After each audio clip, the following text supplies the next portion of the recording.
Hello दोस्तों, कैसे हैं आप लोग। हमारी आज की कहानी है पहचान। भाभी कितनी बार कहा है कि मुझे ठीक 7 बजे चाय चाहिए। अब देखो 7:15 हो गया ना, मैं 15 मिनट लेट। देखकर तो यही लगता है कि आप पढ़ी लिखी नहीं हो, पर क्या टाइम देखना भी नहीं आता। हूँ अनपढ़ कहीं की।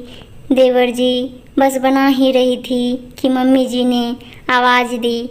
उनका चश्मा ढूंढते ढूंढते देर हो गई। बस बस रहने दो, आप तो किसी काम की नहीं हो। सही कह रहे हो भैया, पता नहीं शशांक भैया ने क्या देखा था इनमें कि पसंद कर लिया।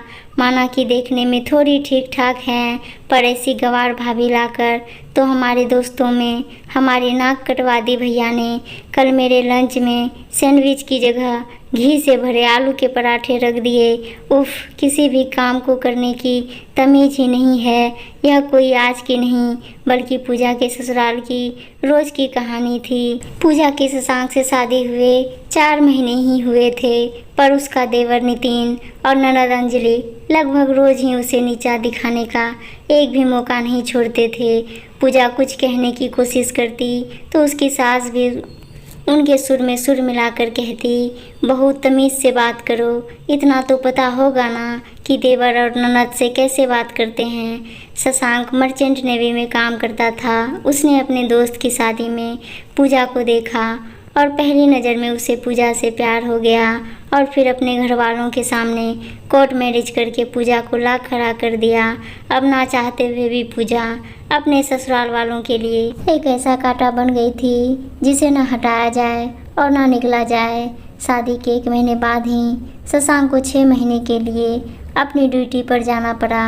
अब पूजा अकेले इन सबको झेलने के लिए बाध्य थी। एक दिन नितिन और अंजलि के कुछ दोस्त आए हुए थे।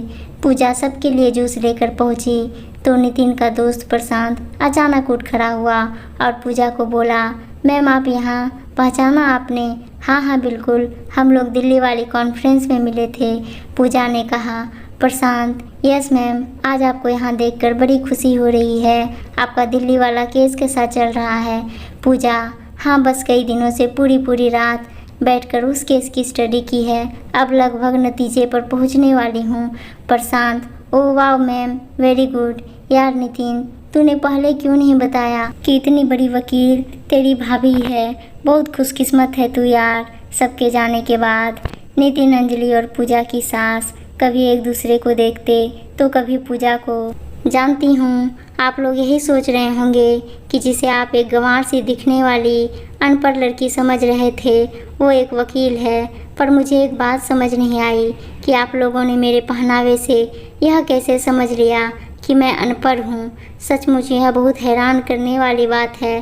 दरअसल शादी से पहले मुझे शशांक ने आप लोगों के बारे में बताया था कि आप दोनों को अपनी पढ़ाई और अपने पिता के पैसों का इतना घमंड है कि दूसरों को नीचा दिखाने में कोई कसर नहीं छोड़ते। तब हमने सोचा कि अपनी पहचान छुपाकर मैं बहू के रूप में अपनी ससुराल आऊँगी। जरा देखें तो कौन मुझे कितना अपनाता है। पर अफसोस, आप लोगों ने तो मुझसे कभी ठीक से बात करना तो दूर, हर रोज़ मेरा अपमान किया। अरे हर बात पर मुझे तमीज़ सिखाने वाले आप लोग, पहले खुद तमीज़ सीखिए। दूसरों से बात करने की ये अधिकार आपको किसने दे दिया कि जो कम पढ़ा लिखा है आप उससे बदतमीजी से बात करेंगे। किसी की पढ़ाई, उससे बात करने की तमीज़ या बदतमीजी का कौन सा पैमाना है। अरे पढ़ाई तो संस्कार के साथ साथ समझदारी भी सिखाती है। पर माफ़ कीजिए, आपकी बोली से, आपकी भाषा से तो लगता ही नहीं कि आप पढ़े लिखे भी हैं। अगर पढ़ लिख कर इंसान इस तरह से बात करता है तो ऐसे कम पढ़े लिखे लोग ही अच्छे हैं जिन्हें कम से कम बात करने की तमीज़ तो है।